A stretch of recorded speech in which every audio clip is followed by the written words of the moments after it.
bande kona kangi musique bino bobi ba payen so bazio na likambo eza matata na kangi musique basaleli yango nzembo bino bobi ba payen batiango zo accompagner na nzembo mo wana menga na kangi yango kapoto lakisa bino ndenge prophète oyo Moïse aza ko filmer très à l'aise au filmer na ye azo filmer na ye très à l'aise. Donc vraiment que Dieu nous aide. C'est triste, c'est vraiment triste et regrettable, mais il y a des gens qui ont consulté moto et puis ils ont bali bosote asa ba scandale vraiment asa moto yo asa réputé pour na malbouche afinga rabatu na ba émission akatela batu ba mangala asinga batu basaki ya loso bambon. En fait il est bizarre, mais bon, que Dieu nous aide, que Dieu nous aide.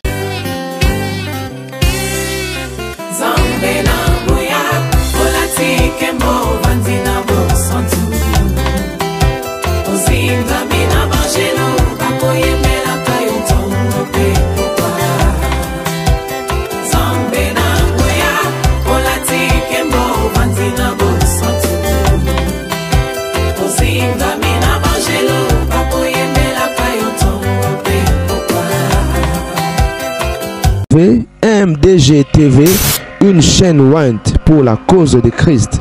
Mafuta ya sika, mafuta ya sika, mafuta ya sika.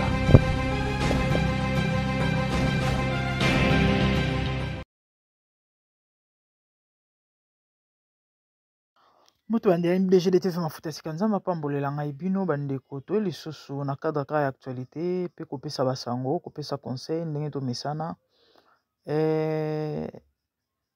C'est avec tristesse na pasi na motema omona mambo ezosalema.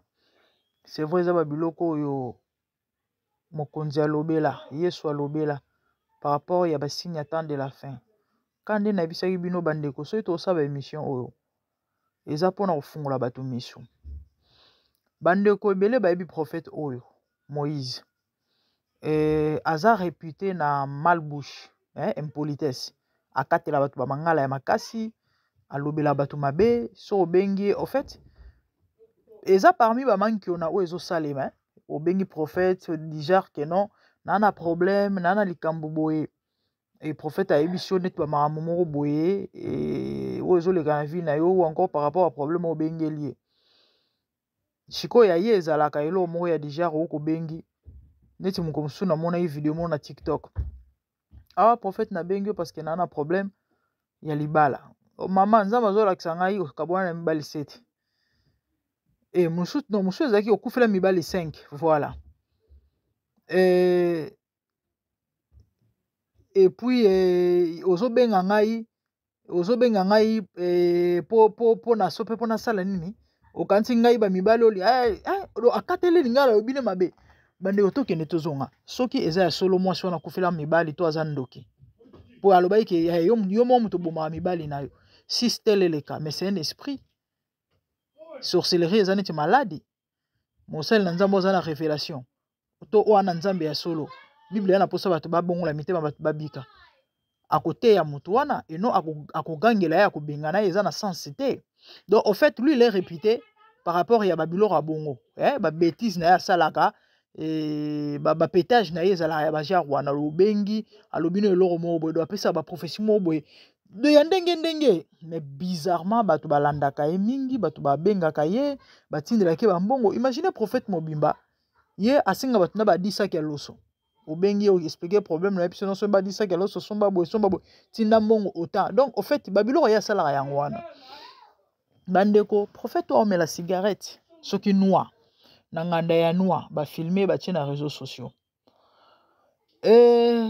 bo constater ba prophète ebele o basalaka makambo mabe o manki ona o kobimana basi ya batu azana bakisi par exemple azana ba mamo asalaka tout ce qui est mauvais ou tout ce qui est mal basala ngo ya kobombama mais Moïse asala mambo ebele ya kobombama te. Mambo ebele Moïse asala ngo ya kobombama te, asala ngo alaini, asala ngo boye visible.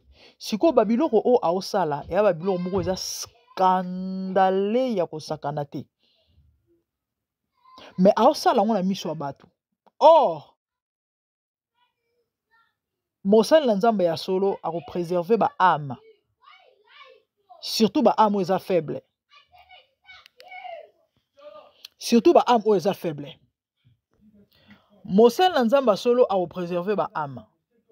Par contre, yebi lor azosala ebetisa bato mabaku e bato bamituna est-ce que moto aza penza mosali na nzambe ya solo. Bandeko émission eza molai te, mais nayeka na expliquer bino ba makambo moko oyo na ba émission mosusu eleki na lobela pe to continuer ko lobela kandi na bisaki bino ke nous on est là pour dénoncer le mal, démasquer les faux, ouvrir les yeux. Pene matoi ya bato ba omona te. Bandeko nanga parmi déjà il faut savoir mission oyo ba faux prophète bazwa mission ba disciple ya Satan na bazanango eza ko dépeupler ka nzambe ko peupler ka ya na bango donc epa na nzambe bato balongwa ba epa na bango sikoyo parmi ba stratégie oyo faut ba dépeupler na bango ba dépeupler ka ya nzambe po bato bakota lifelo eza ba scandale. Yango bomoni Bible ezoloba il faut ko éviter bato basala ba scandale to pe ko kima bato basala ba scandale basala na nzambe basala ba scandale ba bato ko kima ya ko éviter baswa déjà sala na nzambe parce que musala na nzambe solo akoza sujet scandale te. Yango bomoni Bible ezoloba scandale ko ya mais mawana mutu o kozala sujet ya scandale. Omoni ta scandale eleki na nzela na yo bato babeti mabaku bato bapengwi bato batuki nzambe bato na nzela na yo yeba kozana mbano. Pourquoi? Parce que priya ame ya makila Yesu mutu moko akobikisa ame moko ata moko azate na mokili yo siko tango yo bungisi ba ame ya nzambe o Yesu akufela na ekulusu yeba kozana très sérieux problème na nzambe. Et ba scandale bato ba osala esala ke bato ba mépriser ba église ba kima nzambe bado bakende musika ya nzambe balinga kutu kopusa na tate ko approcher te parce que kande na bisaki bino mutu oyo abanga mobeko ya leta ayiba te parfois to azora mwasi ya mutu te tanga azoka prophète wana linga abimana basi ya bato mosali na nzambe wana ayibaka to asalaka mabe bosongolo pakala aomi lobela mais akwa bonga na ke église pendant que ngana naza na nga chrétien te na nga simple citoyen na pasteur te mais quand même nazoyeba ko honorer mwasi ya mutu nazoyeba ko banga nzambe ko sala mambo zo sepelisa nzambe bongo siko kuna na okeluka nini. C'est ça l'objectif. Yango bomoni na ebisaki bino faites très attention na bato basalaka ba scandale na minute nde na osola na bino boye ya na likambo moko ya monene o prophète oyo asali ezoleka actuellement bato bayebi Juju bio mwana oyo azalaki makango ya Dudu Supu on asalelaki émission awa ya Pedula abimaka na Dudu Supu. Prophète oyo abengaki mwana mobali wana ya Pedula kombo wana oyo tolobaka wana ya pe na nini ezalaka discrimination donc yango tokoma omasika ngo na Pedula do bana mibali babima na bana mibali so na mentionné yango ata mosusu YouTube oyo tya ba restriction na émission ozala bien te. Imaginez un soi-disant un prophète de Dieu abengi mwana mobali wana bima na mibali bato biso toloba bana ba vie ya mabe fo babongola mitema abengi akabeli ye $200 apesi ye ba video ya mitakala ya ba sœur mo mibali alobi na mwana mobali wana asala bango chantage po anini po alia bana basi wana mbongo. Juju azwi mbongo wana sombelango whisky na savo bilamba alobi yo oza mosali na nzambe oke sambwisa bato boye eza na sens na osala ngo te na lembo ono nanko. Juju azosala ba émission na TikTok mikonyoso contre prophète o et ayebisi bato ke ana mutakala ya mwasi ya prophète o apena ba video compromettante ya prophète o yemoko abimisi ba message ya ba conversation tango asali prophète eloko wana prophète abengi bato na ye bato ngo banani ba païen ba Kisinjora bato misusu Kisinjora akomeli Juju ayebisi mais internet ekendaka bongo te pourquoi ozobebisa ba relation, pourquoi nani garce mwana mobali wana alobi na ye alobi nakoki te kolinga nabebisa kashe na nga kombo na nga na bato balingaka nga na bato basepelaka na nga nakolinga eloko wana te nasala eloko wana te nakobebisa image na nga koterne image na nga pamba likolo bambongo ezanga ntina abimisi mbongo ebele alobi na simbaka mbongo alobi na simbaka mbongo. Bandeko prophète ya Nzambe s'il vous plaît, soi-disant prophète ya Nzambe makambo eza grave eza minene. Prophète eza na mitakala ya basi na téléphone et a parvenir kozwa mitakala tindela un païen s'il vous plaît. Et païen yango nani mwana mobali abimaka na mibali oyo biso tobenga bato mauvaise vie fo babongola mitema siko mutu andenge wana yoka nti bokotya nini na mutu na ye mutu andenge wana vraiment akondima aya koluka Nzambe à moins que Nzambe se révéler na ye aya église jamais po déjà aomona ke ya obanga Nzambe koleka prophète tala nanu aopesa déjà prophète leçon ke yo mosali na Nzambe komo kosala bato chantage ya païen ma aboko salango bo nayebi te so bo réaliser gravité makambo et avec des preuves s'il vous plaît azo balancer ba conversation na ba photo ti aolo ba biloko wana bandeko nanga yango na ye naloba na bana Nzambe l'état est mauvais kolisa relation na yo intimité na ona Nzambe c'est très important. Tu n'as pas besoin de prophète ba kolobelo mamba vi na yo prophète a liboso ya vi na yo e ayo moko prophète a liboso ya vi na yo eza yo moko et là a filmé na ye très à l'aise ba filmer et puis ba tiango na toile et muto aboye bandeko bokanisa te ke no akoyoka soni déjà miso makasi azalaka nango awanga na même ba image oyo eza ye azomwanga nango mpe na miso bato alobi ke no wana eza nango nga te.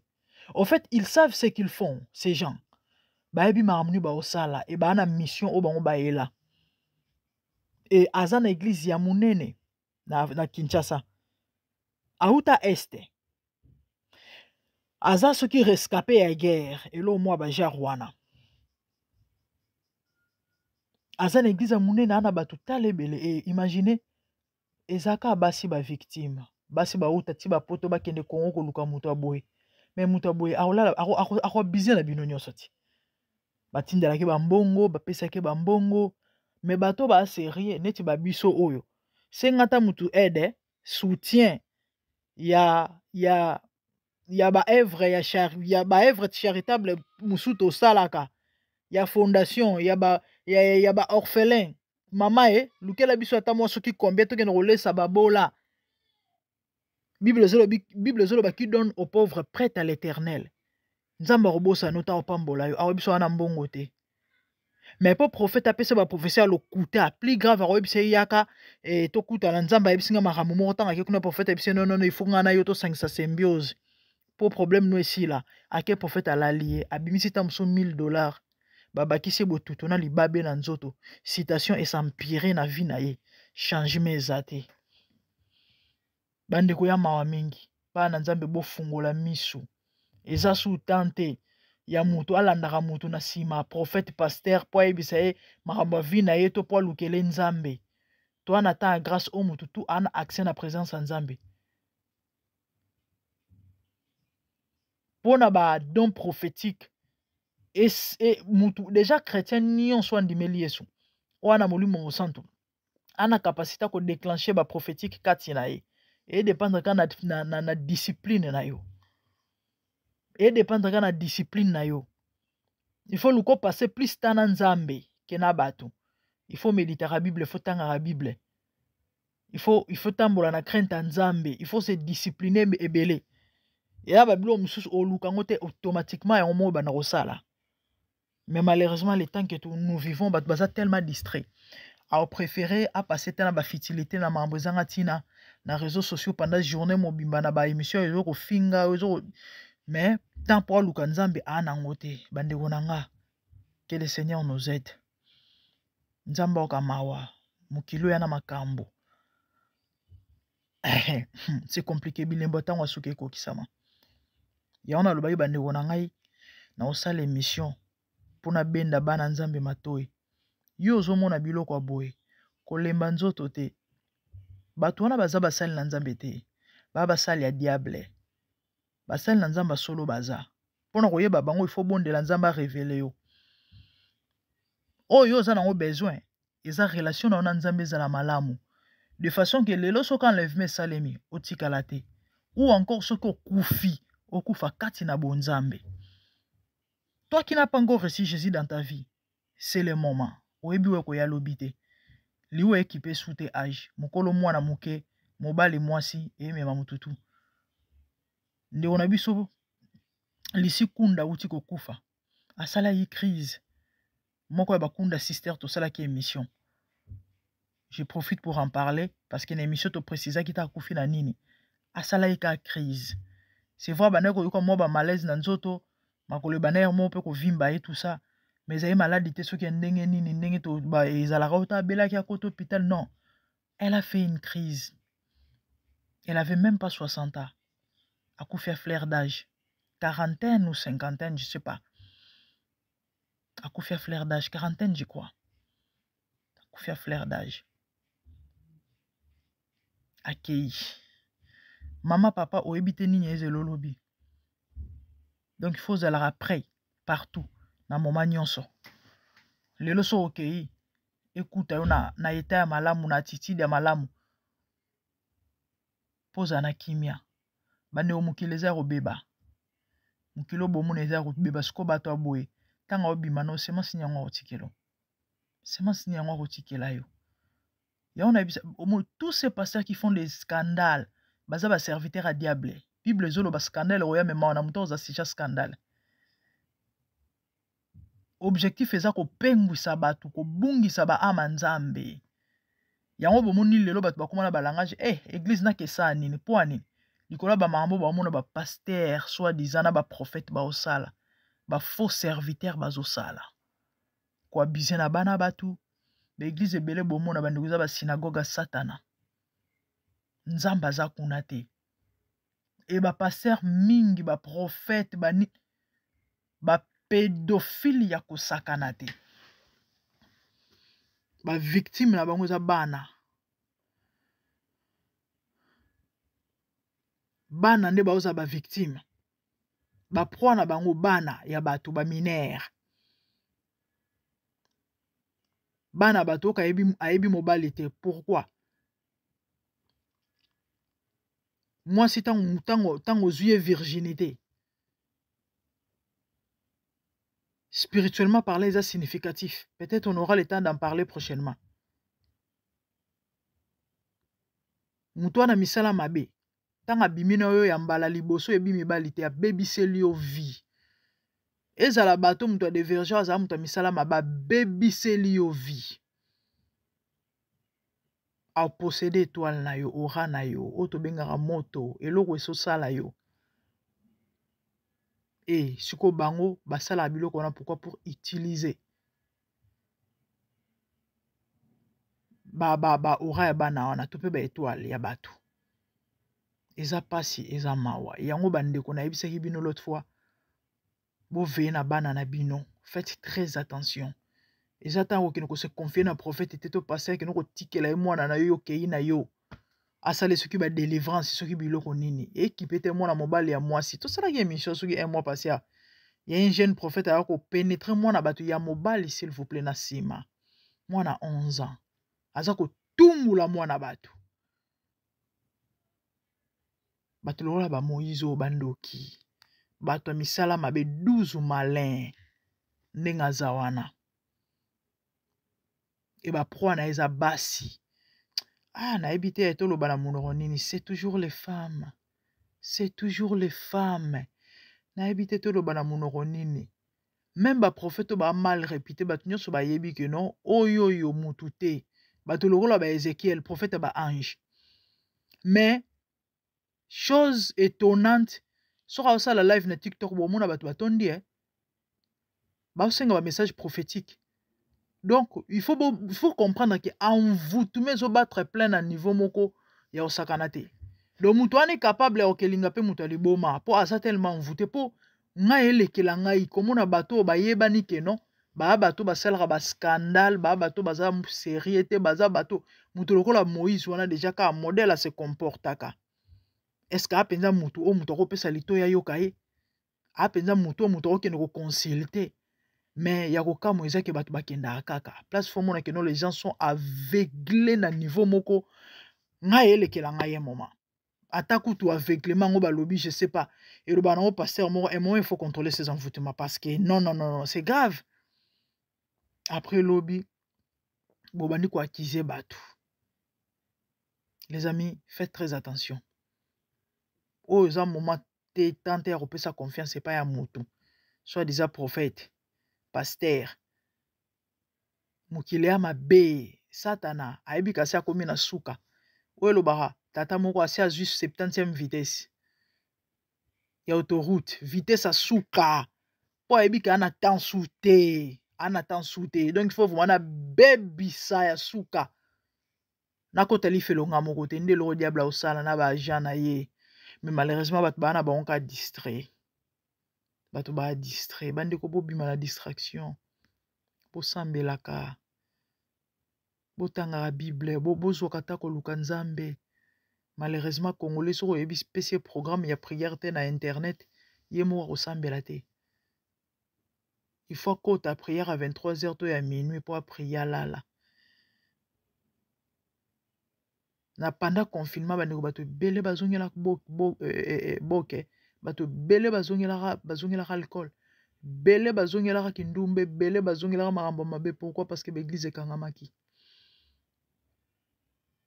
Ye moko aza incapable ya kosezo en charge spirituellement. Bandeko mwana tanga botami azalaka bébé te et comme na moment mwana koma responsable maman papa aza souste yaya azate ye moko famille samilati sasa nyonso. C'est comme ça avec la vie chrétienne.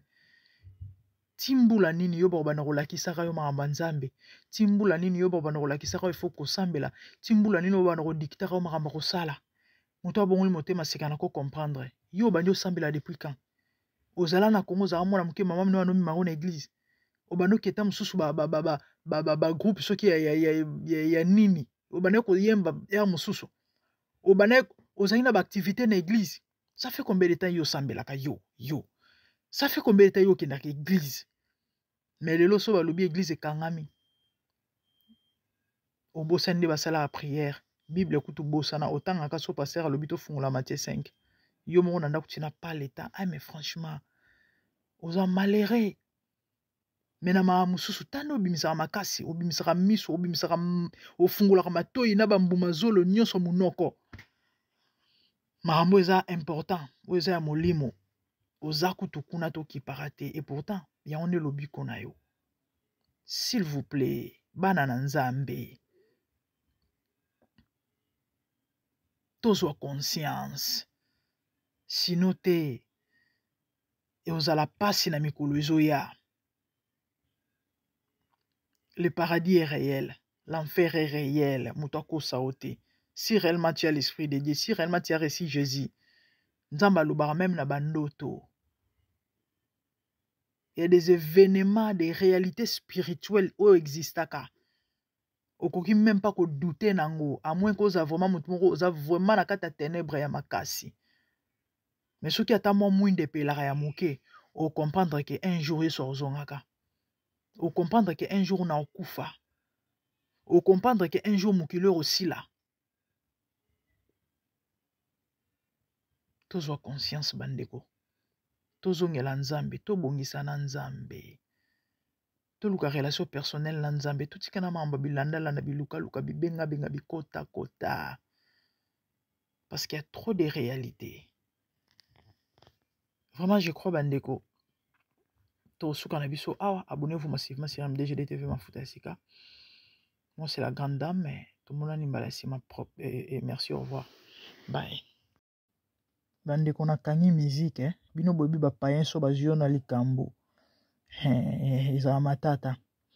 Na kangi musique et basaleli yango nzembo. Basaleli yango nzembo bino bobi ba payen ba tiango za accompagner na nzembo mo wana menga na kangi yango. Kapoto lakisa bino ndenge prophète oyo Moïse Azako filmer très à l'aise. Au filmer na ye, azo filmer. Au filmer na ye très à l'aise.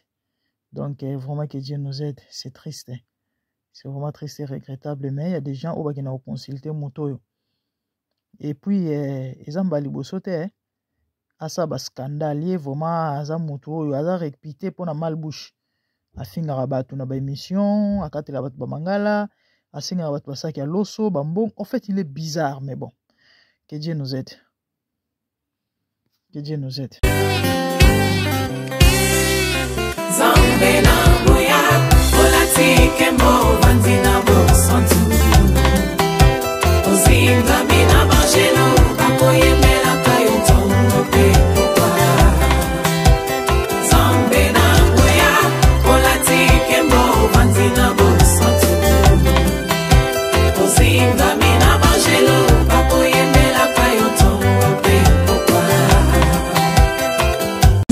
MDG TV, une chaîne Went pour la cause de Christ. Mafuta ya sika, mafuta ya sika, mafuta ya sika.